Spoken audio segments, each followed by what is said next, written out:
नमस्कार साथियों, मैं मुकेश बीछर।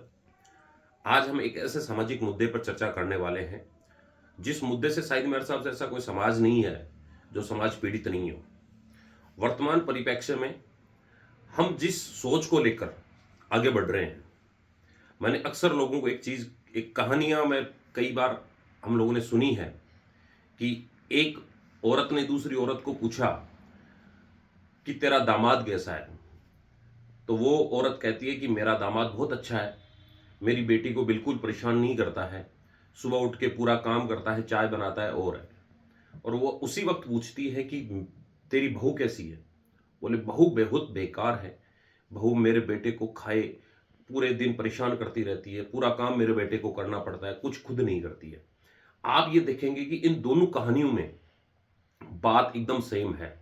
औरत लड़की है, वो काम नहीं कर रही है, लड़का पूरा काम कर रहा है, लेकिन एक तरफ वो उसका दामाद है उस औरत का, दूसरी तरफ वो उसकी बहू है। तो दोनों जगह उसका जो अच्छा और बुरे का प्रमाण पत्र है वो चेंज हो जाता है। यही सबसे बड़ा कारण है कि हमने हमारी जो नई पीढ़ी है उस पीढ़ी को इतना पंगु बना दिया है। आज के दिन हमारी जो सोचने की शक्ति है वो एआई खा चुका है। हमें अगर किसी को फेसबुक पोस्ट या कुछ अच्छा लिखना है तो वो एआई की मदद से अच्छा लिख लेता है। इसकी वजह से उसकी सोचने की क्षमता खत्म हो रही है। वर्किंग कैपेसिटी हमारी वैसे ही कम खत्म हो चुकी है। अगर मैं गाँव की बात करूं, आज के दिन अगर फसल कटाई की बात करते हैं तो जो खुद काम करने वाले लोग हैं वो भी मजदूर ला रहे हैं। अरे भैया, हमें तो खुद को काम करना है। हाँ, जिसके पास आदमियों की कमी है, जिस परिवार में लोग कम हैं, वो तो मजदूर लाता है तो भी सोची जा सकती है। लेकिन भैया, जो खुद घर में 5 आदमी बैठे हैं, निठल्ले बैठे हैं, वो भी वही काम कर रहे हैं। ये जो सामाजिक संरचना है, इसी वजह से हमारा जो ढांचा बदल रहा है।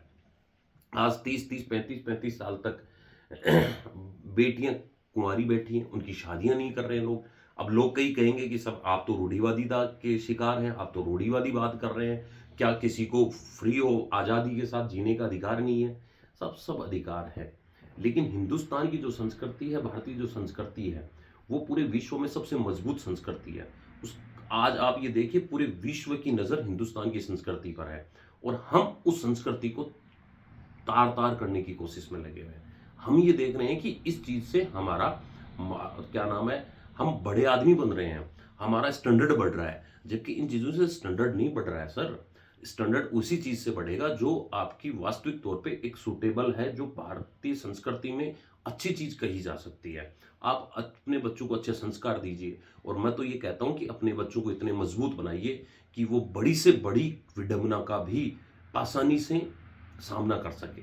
आज हमने जो हम अगर मैं जैसे स्कूल चलाता हूँ, मैं स्कूल की बात करूँ, अगर एक बच्चे के कहीं एक थप्पड़ लग जाती है, अगर एक टीचर थप्पड़ दे लेता है तो घर से फोन आता है, साहब ये बच्चा मारने के लिए थोड़ी है। अरे भैया, टीचर तो आपके बच्चे को जानता तक नहीं था। 1 साल, 1.5 साल, 2 साल पहले तक जानता तक नहीं था। उस बच्चे को अगर उस टीचर ने डांट दिया, क्या कुछ गलत हो गया? अभी कुछ दिन एग्जाम का ये सिनेरियो मेरे सामने आया कि एक बच्चा, वो बच्चा थोड़ी बदतमीजी कर रहा था। मैंने उस बच्चे को डांटा। ये मेरे खुद के साथ घटित हुई बात बताता हूँ। तो बच्चा घर जाके कहता मेरे को एग्जाम नहीं देनी है। ये ऐसी परिस्थितियां क्यों आ रही हैं? ये हमारी सामाजिक जो संरचना है कि हमने हमारे बच्चों को इतना कमजोर बना दिया, हमारे बच्चों को हमने इस तरीके का बना दिया कि वो कुछ सुनना नहीं चाहते। अरे भैया, आप बच्चे हैं, आप बच्चे बन के रहिए, बड़े क्यों बनना चाहते हैं?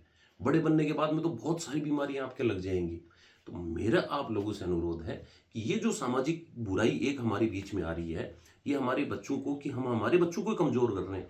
आज हम हमारे बच्चों को पैदल चलना देना नहीं चाहते। आज हम हमारे बच्चों को किसी की डांट सुनना पसंद नहीं करवाना चाहते। अगर बच्चा आके घर पे कहता है मम्मी को कि मम्मी मम्मी मेरे को चाचा ने डांटा, तो मम्मी चाचा से लड़ने के लिए तैयार है। मम्मी मम्मी बुआ ने मेरे को डांटा, तो मम्मी बुआ से लड़ने को तैयार है।